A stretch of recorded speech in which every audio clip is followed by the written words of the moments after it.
Hey guys, welcome back to another video. This time we'll be looking into the best offensive skills that you can have in the A slot. This video will be geared towards units that focus mainly on attack and speed, rather than bruisers who specialize in attack and defense. So just note, there's no go-to A slot skill for every unit. The best offensive A skill will depend on the overall build that you have in mind. So whether it's Life and Death, Fury, or Swift Sparrow, the best one will depend on your weapons and stats of your units. Now moving along, we will look into Life and Death. Life and Death grants both attack and speed plus 5, but lowers the unit's defense and resistance by 5. So we can see just in the skill description that will make a unit geared towards being a glass cannon with high offensive stats and low defensive stats. So what makes this skill so good? Life and Death grants the largest increase in attack and speed in the game currently without any conditions. For example, like bond skills where you have to be beside an ally. The only condition is the drop in defense and resistance. In addition, what makes this so strong is that the stat increase goes to both player and enemy phase, so the attack and speed boosts don't disappear right after combat like Swift Sparrow, or a skill like Death Blow for example. This will be especially good for units that need the speed to prevent enemies from doubling them during the enemy phase. However, that being said, Life and Death can also be bad because you have lower defense on the enemy phase and it could hurt you. However, both Life and Death units aim to kill the enemy during the player phase, so playing correctly will allow you to utilize the skill to the fullest.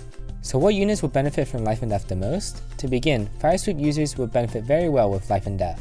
To help those who don't know, Fire Sweep weapons are weapons that prevent enemies from counterattacking during the player's phase. The downside with Fire Sweep weapons is that it does not allow the unit it is equipped to counterattack on the enemy's phase. That being said, Life and Death benefits Fire Sweep users because it improves those units' player phase power, and with Fire Sweep weapons you want high speed to double the enemies, which makes Life and Death a perfect partner. Next, Brave Weapon users who aim to quad their opponents also take Life and Death. By taking Life and Death, you're able to negate the -5 speed that the Brave Weapon inflicts on the user, as well as adding 10 and potentially 20 additional damage to your attack if you're able to quad the enemy, since Brave Weapons allow the units to already unconditionally attack twice. Negating the speed drop from the Brave Weapon is great in not only helping you quad the opponent, but also helps you from being doubled during the enemy phase. Finally, Desperation users who do not have enough speed to double enemies tend to take Life and Death instead of Fury, and pair it up with Ardent Sacrifice to reach Desperation range. This is because those units need the 2 extra speed to double, and they aim to be a glass cannon anyways, which is why Life and Death works for them. A perfect example would be Delphia, who lacks the speed Nino has to double the units, so she usually runs Life and Death instead of Fury. Now on to the next skill, Fury. Fury grants a unit +3 in attack, speed, defense, and resistance, but inflicts them with 6 damage after every combat that they fight in.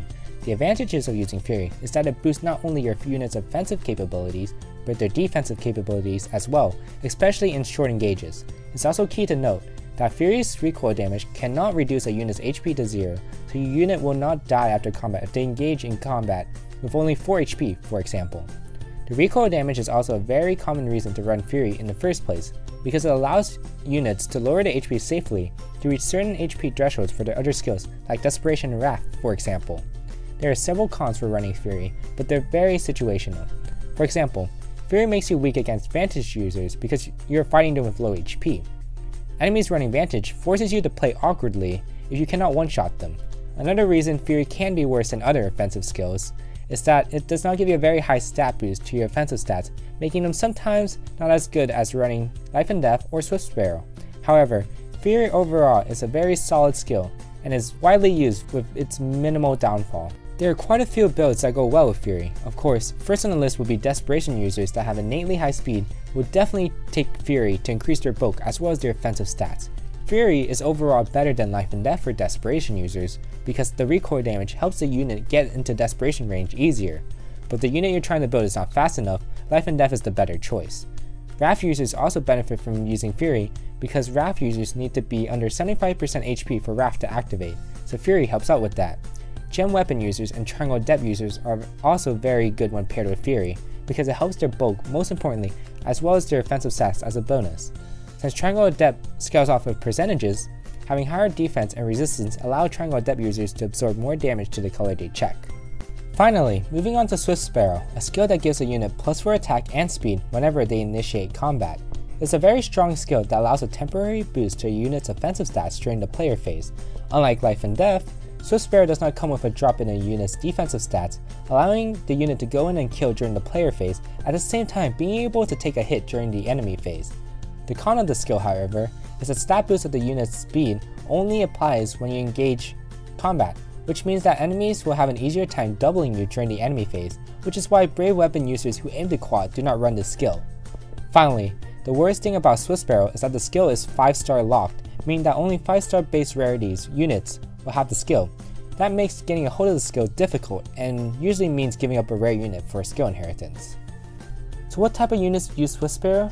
Units that use fire sweep weapons are able to abuse Sparrow well since they're player-based units. However, those units need to have a high base speed because it prevents it from being doubled during the enemy phase. If they do not have high enough speed, life and death would be better because preventing a double is usually better than losing 5 points in the defensive stat. But it doesn't have to be a fire sweep user. Any unit that has innately good speed and good natural both can use Sparrow. The key in deciding which of the 3 skills will depend mainly on their speed stat. Slower glass cannons would prefer life and death, while those who are faster have the liberty of deciding between Fury and Sparrow depending on their build.